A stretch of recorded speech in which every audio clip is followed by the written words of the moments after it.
Hello and welcome back to the channel.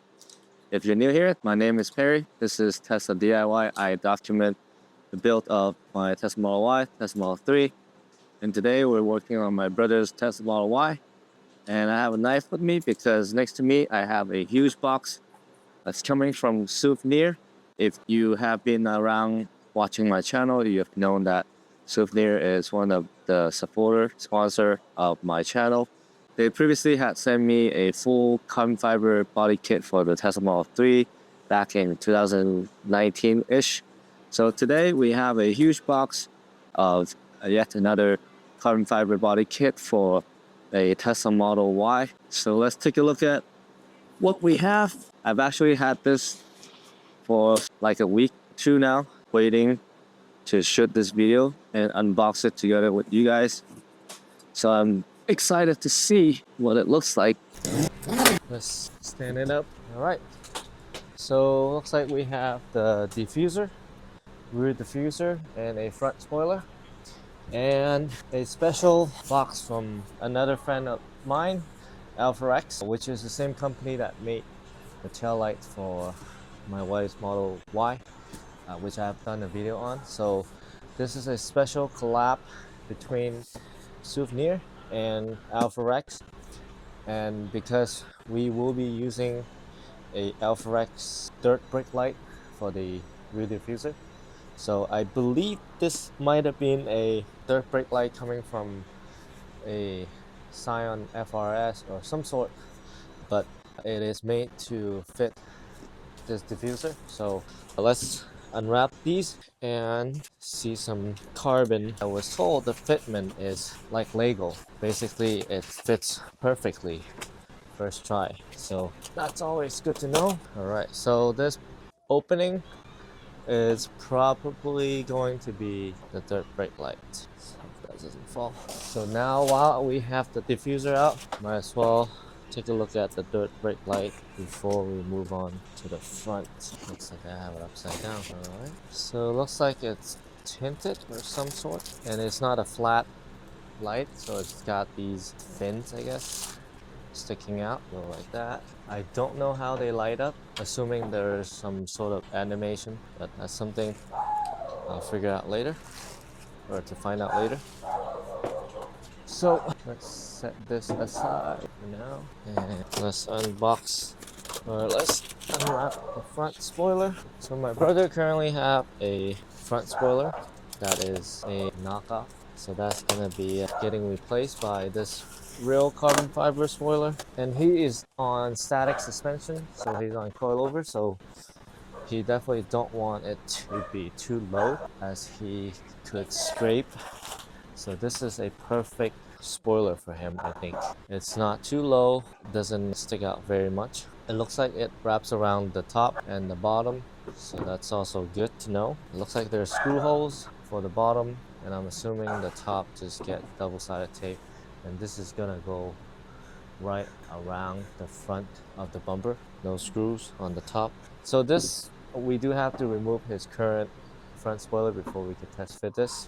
So for now, let's try to, actually, you know what, I think that is a replacement as well, as I see all these tabs. So we might have to remove the OEM rear bumper before we could get to test fitting it, but at least we could put it up against the rear bumper just to see how it looks like. Nice. Oh, it's got a, looks like the, what is this? Oh, tow hook cover. You know what, this could very well be a tow hitch opening too, if you could somehow make it so the dirt brake light comes on and off easily. So yeah, so we'll probably, for us, it will be another day to get this mounted, but for you guys it'll be probably the next clip. Out with the old one and then in with the new one. Trash. So we're just getting rid of some of the adhesive from the previous spoiler with some good old Goo Gone. Alright, so we already removed the old eBay cheap knockoff, so we're ready to put on this new real carbon fiber front spoiler from Suvneer. So it's test fitting. I mean, other than having to give it a slight push because nothing's being mounted from the bottom just yet, if there is, you can see everything hooks around really nicely. So there are pre-drilled holes on the bottom, but then I looked underneath, there is no corresponding hole from the factory, so I will be drilling new holes. I will be doing what I normally do, drilling the appropriate holes for the rivet nuts.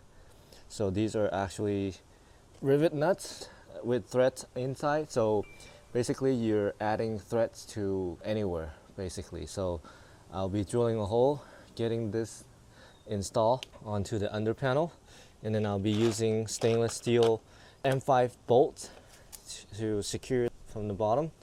And then along the side here, the curvature, there will be space for me to put double-sided tape just on the painted body portion, not the under panel, because the under panel doesn't stick too well. And obviously the top along this whole top side as well. So that's gonna get it all secured up.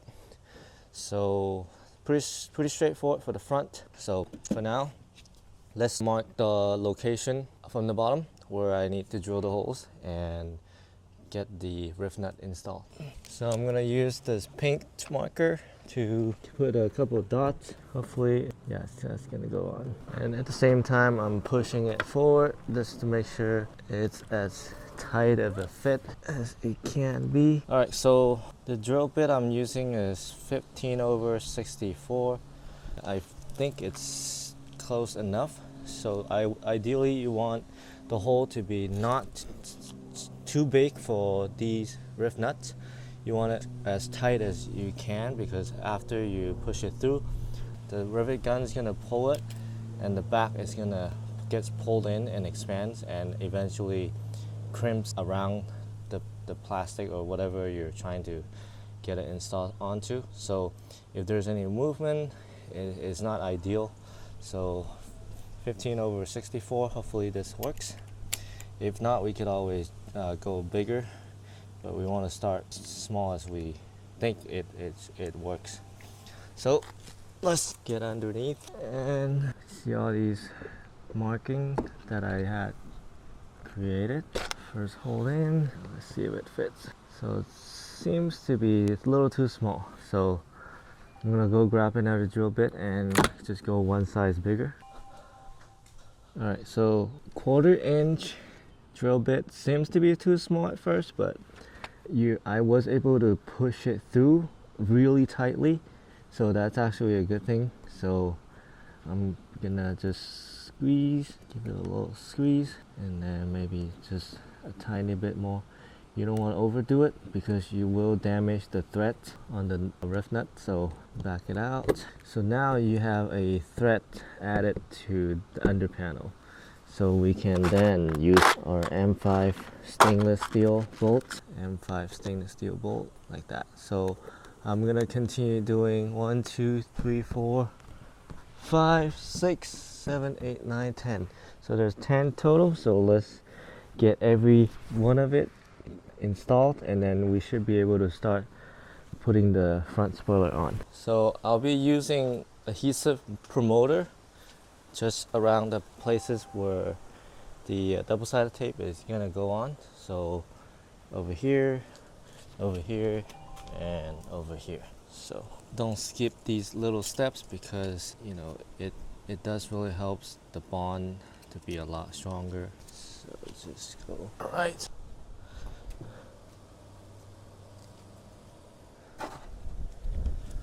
So like always, I like to peel back a little bit and then fold it over, because you don't want to expose the entire double-sided tape, because once you put it on, if it accidentally touches, then it's gonna get stuck and you're not gonna be able to readjust if needed. So this way we could have everything else positioned correctly, you know, ideally with another set of hands, and then making sure everything fits, then we could pull back the sticker. So, and then we could also get these bolted in before we start peeling as well. So I did ran out of the normal 3M tape, but then I do have these clear ones that is just as strong, if not stronger. So I'm not gonna put a whole lot in the middle, just because in the future, if we do have to remove it, I'm sure this is strong enough, but at the same time, when we do have to remove it, it's not gonna be a pain in the butt. And I don't think the top really need a whole lot, because how good this thing fits, and the bottom is gonna get bolted in and everything. So just a bit on the top for me. You could put a whole lot if you want to, but for me, I'm gonna just put this much. So I broke this into 2 sections. Again, I don't want it to be super stuck, but if you're concerned about it falling off, you could put, a whole lot. So make sure these tabs are exposed. All right, so I'm gonna just start at least the middle right here, so things are not gonna move around. It's already fitting perfectly from what I can see. I think I'm gonna start putting the bolts from the bottom, and I'm gonna go ahead and grab myself some stainless steel washer as well, just because the bolt head seems to be a little small. So alright, so I got myself some stainless steel washer. I'm Tesla DIY, of course I have everything. So I'm gonna start putting these bolts on from the bottom. Lines up perfectly. Okay, so it's 4mm hex key to screw it in. Doesn't have to be super tight. Perfect. So pro tips, if in case the hole doesn't line up, you could drill the holes on the front spoiler a little bit bigger, just so you get a little bit of room to adjust, because the rivet nut is going to be fixed. You could try to get it as perfect as you can, but it's not going to line up perfectly for every single spot. So by opening the hole slightly bigger, not too crazy, but then it will allow you to make minor adjustment, just in case it doesn't line up with the hole. So alright, so this is without double-sided tape, just a bolt from the bottom, and it's already super secure. So I'm gonna go ahead and peel the tape from the top, and it's already tightly against the body. So there you go. And this is the time where you say it's not going anywhere. Perfect. Alright, looks good. So keep in mind, we are driving the car over a couple pieces of 2x4s or whatever wood, to give me a little more room from the bottom to work on, especially where you have to put a drill. So once the car gets on the ground, it's gonna look a lot lower, and it's gonna look so good. So that's pretty much it for the front spoiler. So now we can move on to the more exciting part, for me at least. I think the rear diffuser is gonna be a game changer with the AlphaRex dirt brake light. So let's get to it. So car coming off the driveway, he is going straight out, which you're not supposed to. So it's just for demonstration purpose. His car is lowered on coilover, and it is sitting pretty low for a static setup. So it is definitely lower than his previous spoiler, which is a knockoff. Let's just call it a knockoff spoiler, but it is indeed a little bit lower, but nothing crazy. Nothing sticks out like a Meyer Model 3 or any of these ones. So but yeah, this is how low it's sitting. Looks really good. The carbon, the fitment, everything is top notch. So he's just gonna swing the car around so we could start getting the diffuser installed. I'm walking backwards just so you guys can see my shirt. So as mentioned last time, well, same video for you, but last time we picked up the camera unboxing, we did realize that this is a full replacement of the bottom piece of the bumper. So this black plastic piece is gonna get entirely replaced by this. So based on the new carbon fiber diffuser, I could tell that on the bottom, probably these are gonna use the existing push tabs, and then on the top side, I'm gonna assume there's a bolt on the side, and everything else is just push clips, maybe 2 more bolts here. I'm gonna start accessing the tow hitch. Actually, I'm gonna start undoing all the push taps on the bottom and then open this up to see if I can get access to these two bolts and maybe that guy right there. So let's get that started. Okay, so there are actually some 10mm bolts as well as just the push tab. So like the first one here is a 10mm. So I don't use power tools, so no screw. Alright, so 10mm bolts and then a couple push tabs. Man, the angle is just not enough. Okay, I'll do this one first. So there you go. Alright, so just like that. So it's a combination of 10mm bolt and push tab. So I'm gonna undo all these and I'll check back with you guys. Alright, so all the bolts are removed. Now we can open this guy, the tow hitch cover, and see what's going on behind it. Let's see if I can feel the 10mm. Yep, but it's on the top, so I don't want to remove the bumper. Let's see if I have to remove the bumper. But I know for a fact I can pop these guys out because I've replaced multiple of these before in the past for both cars. So that can get me some access. But I think for the most part, there's two more 10mm on each side, but everything else around should be able to pull right out. So let's see if the bottom is moving. Nope. So I forgot if this is a twist on, a push on. There you go. Oh, two 8mm from the back. You guys can't see it, but there's two 8mm on the back to undo in order to get the tail lights off. You just have to loosen it just a bit, and then you should be able to use your hand. And don't drop it. If you drop it in there, you might have a hard time finding it. It's actually very sticky. I don't know what that is, but a bunch of sticky stuff, I think from the weather stripping. There you go, 8mm. So now there is another push clip on the far right side. So you just have to carefully yank it out. I'll show you those taps. So it's these two guys. So you see how I use my body, so that way you don't just pull and then like it shoots right out. So these two guys and then the two 8mm that was on here. So now that this is out of the way, there's another 10mm. Remove this. Oh, wait a minute. I didn't even realize. I didn't even unplug this guy, and it just kind of unplugged on its own. So originally the plug was right here. So maybe from the factory the red tab wasn't pushed in, so it just came right out. So now that this is unbolted, see these you gotta pry it up. Use this guy right here. There you go. Now we can pull this back a little bit more. So what we've just learned is that we do have to remove the bumper, at least slightly. You can't be lazy.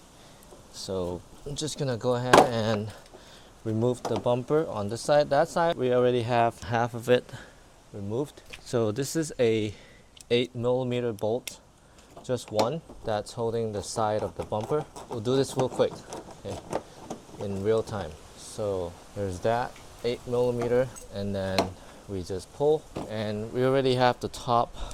Remember that 10mm, and then we pry this open. So now we can just like that. Bumper's coming off. There you go. Now we can access these two guys, and these two guys that I struggle getting from the top, they're all right here. So yeah, just you have all the room to work on, and it wasn't that hard to remove the bumper, so don't be lazy. So I'm gonna undo all those 10mm, and then I guess just kind of like push these tabs out, and I'll have this whole thing removed. Okay, so that was back of my shirt, and also this is the back of the bumper. So now you can see I already removed this reflector.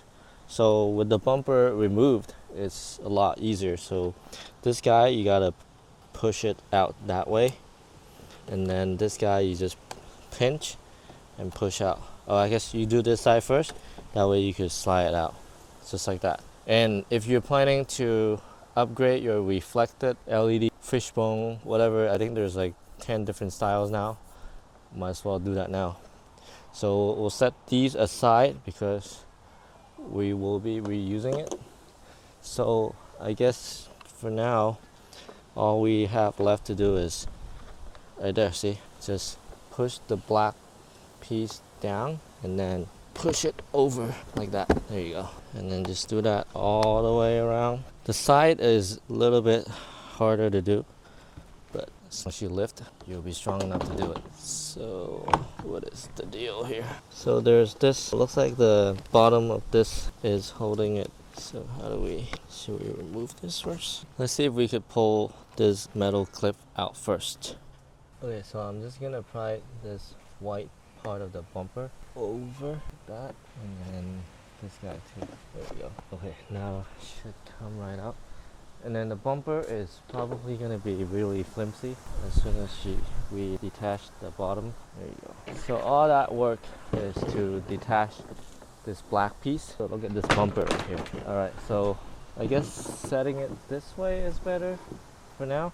We'll put this aside. Whew. And now the moment is here. The carbon fiber. I guess flip it back this side so you guys can see. So if you watched this far, you probably already know the rest of the process, just the reverse of the removal. So you probably want to just snap all these back on. I'll get some of these going. Actually, let me just try this. Oh my god, it's windy. Maybe I'll do it like this. Alright. So just make sure everything lines up. Oh shit. It's very not lined up.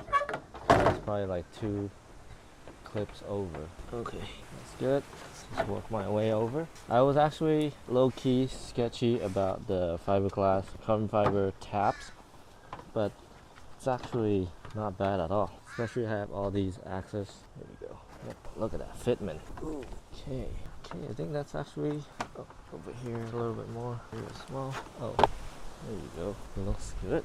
Yeah, it's not coming back off. So I think it's clipped in and it doesn't go. Yep, it doesn't go any further. So the bolt holes lining up. The 10mm doesn't have any threads on the other end, so I don't know if we need to reuse that metal bracket, but oh, there. A couple more. I think we're ready. Okay, so we might want to also install the dirt brake light right now. Oh, that's sketchy. Okay. So the dirt brake light has mainly 2 holes on the side, which I think it's to get bolted on. Yep. I guess it slides in. No, nope. It goes like that. Oh, like that. Yep. So just like that, and I guess I can flip it over like that. Or maybe I should do it like that. There you go. Okay. So is it threaded? Nope, it's not threaded. So I need a nut and a bolt, which I have. I'm probably gonna do the same here, just nuts and bolt.